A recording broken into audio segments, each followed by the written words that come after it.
Hello friends, मैं आपका mentor A.K. Singh और आज फिर हम अपने लॉ बिगनर यूट्यूब चैनल में आपराधिक विधि के बारे में देखेंगे। यानी आपराधिक विधि के जो शॉर्ट क्वेश्चन हमने देख लिए हैं, फिर आपके कहीं ना कहीं यानी कि अति लघु देख लिए हैं।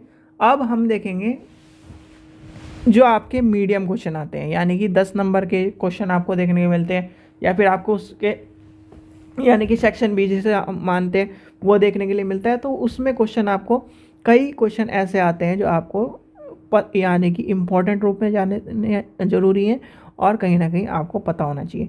तो समय व्यर्थ न करते हुए चलिए सबसे पहले क्या करते हैं, चैनल को सब्सक्राइब करना है, आपको वीडियो को लाइक करना है, चैनल को सब्सक्राइब करना है, वीडियो को ज़्यादा से शेयर करना है, टेलीग्राम ग्रुप को ज्वाइन करके रखना है। सारे शॉर्ट क्वेश्चन आपको प्लेलिस्ट में मिल गए होंगे तो उसे भी देख लेना। और आपके सारे के सारे अब नेक्स्ट क्वेश्चन चलते हैं, यानी क्वेश्चन देखते हैं। तो आपसे पूछा जाता है उपहति यानी कि इसे कहेंगे चोट एवं घोर उपहति में अंतर बताइए। ठीक है, ये आपको पता होना चाहिए, क्वेश्चन कई बार पूछा गया तो आपको पता होना। देखो, सामान्य रूप से चोट क्या है भाई, आपने किसी को मारा उससे चोट लग गई, कहते हो ना कि आपने किसी को मारा, जैसे मान के चलिए दो यानी कि ए व्यक्ति एंड बी व्यक्ति के बीच में लड़ाई हो रही है, या फिर क्या है, बात होते होते एक यानी कि बी व्यक्ति ने ए व्यक्ति को चाटा मार दिया और उसका सर दीवार में जाके लगा, उसे लग गई चोट। ठीक है, तो इस यानी कि इस रूप में उपहति होगी। क्या होगी? उपहति, यानी कि उसे चोट लग गई। तो ये क्या होगी? एक साधारण कहीं ना कहीं चोट है, यानी कि एक तरह से साधारण अपराध के रूप में आता है। यानी किसी व्यक्ति को शारीरिक पीड़ा हुई, या फिर उसे कहीं ना कहीं आपने उसे अंग एक तरह से हानि पहुंचा दी, तो कहीं ना कहीं उसमें कहीं क्या होगा, उपहति के लिए 1 वर्ष तक की अवधि तक के कारावास है, या फिर उसको हर्जाना देना पड़ेगा, या फिर दोनों हो सकता है आपको।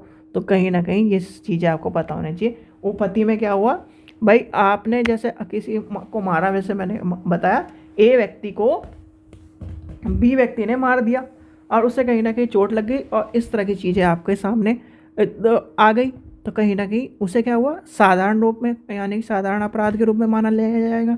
फिर क्या होगा, अगर ज़्यादा एक तरह से चीज़ें लेके चलते हैं तो हम क्या कहेंगे, उसमें क्या होगा, कानून ये कहता है कि अगर उसे हानि या फिर एक तरह से कोर्ट या फिर इस तरह की समझौता ना हो तो 1 वर्ष तक का क्या होगा, कारावास, और उसे हर्जाना यानी कि 1,000 रुपये, या फिर दोनों आपको देखने के लिए मिलता है। हर जाने की रकम परिवर्तन समय के अनुसार कई बार हो चुकी है, तो इस चीज़ का आपको ध्यान रखना है।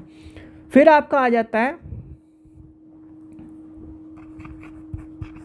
घोर उपहति, यानी कि घोर चोट लगी भाई।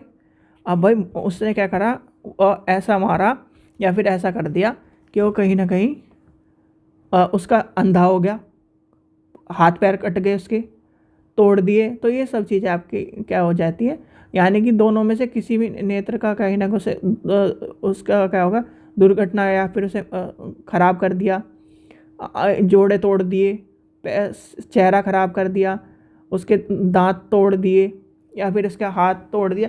यानी कि जैसे मान के चलिए व्यक्ति के जितने भी अंग हैं, जैसे कि मान के चलिए चेहरा खराब कर दिया, एसिड वाला जो केस है वो तो एसिड केस अलग ही चलता है, पर कहीं ना कहीं आपने क्या करा, किसी व्यक्ति का चेहरा खराब कर दिया, तो चेहरा खराब करने में क्या होगा, घोर अपराध के रूप में आ जाएगा।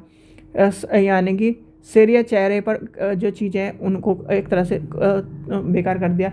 लड़ाई में आपने किसी व्यक्ति का दांत तोड़ दिया, किसी की आंख खराब कर दी, उसका किसी को व्यक्ति का हाथ से गए अपंग कर दिया, पैर काट दिया, तो कहीं ना कहीं ये क्या है, घोर अपराध के रूप में माने जाते हैं। और इस तरह के जो अपराध होते हैं उनके लिए जीवन भर आपको सज़ा के रूप में माना जाता है, या फिर कहीं ना कहीं ये कहा जाता है कि इस तरह की जो सज़ा होती है साल यानी 7 वर्ष तक के अधिक यानी कि अवधि का कारावास या जुर्माना और दंड यानी कि दोनों रूप में माना जाएगा। ठीक है भाई, ए और बी व्यक्ति की लड़ाई हुई थी, बी व्यक्ति ने मारा इसे और ये क्या हो गया, पैरालाइज हो गया, आपने देखा, या फिर इसकी एक तरह से एक आंख खराब हो गई, हाथ टूट गया। इस तरह की जो श्रेणी के अपराध होते हैं वो कहीं ना कहीं आपके क्या आ जाएंगे, घोर अपराध, घोर चोट लग गई उसे। तो ये आपको पता होना चाहिए, ये क्वेश्चन आपका कई बार पूछा गया है। ठीक है, तो डिफरेंस आपको समझ में आ गया होगा। ए और बी का एग्जाम्पल मैंने समझा दिया। एग्जाम्पल जरूर लिखा करो डिफरेंस में, जिससे कहीं ना कहीं एग्जामिनर को या फिर एक तरह से आपको कोई भी क्वेश्चन हो, अगर आप एग्जाम्पल दे पा रहे हो तो एग्जाम्पल लिख दो, जिससे कहीं ना कहीं वो जो आपका क्या है इतना बड़ा पेज आपने भरा है उससे, और उदाहरण जैसे उदाहरण लिख दिया तो उसे अंडरलाइन जरूर कर दो। फिर क्या करता है टीचर, उदाहरण को देखता है पहले, क्या आपने डेफिनेशन सही लिखी, उदाहरण लिखा, इसे एक तरह से स्किप सी भी कर, एक स्किप मार के चल जाता है। तो इस चीज़ का ध्यान रखना। ठीक है बच्चों, चलिए आशा करता हूँ आपको वीडियो पसंद आए तो लाइक करें, चैनल को सब्सक्राइब करें, वीडियो को ज़्यादा से शेयर करें। Thank you. अब देखते हैं नेक्स्ट क्वेश्चन, किडनैपिंग वाला जो क्वेश्चन है आपका, यानी किडनैपिंग और अपहरण क्या है। ये क्वेश्चन भी आपसे सबसे ज़्यादा पूछे जाते हैं कि किडनैपिंग क्या होती है, अपहरण क्या होता है, तो आपको ये भी पता होना चाहिए। चलिए नेक्स्ट क्वेश्चन देखते हैं। तो वीडियो को क्या करना है, लाइक करना है, चैनल को सब्सक्राइब करना है, जिससे आपको सारी की सारी वीडियो मिल जाए, सारी की सारी चीज़ें आपको देखने के लिए। Thank you.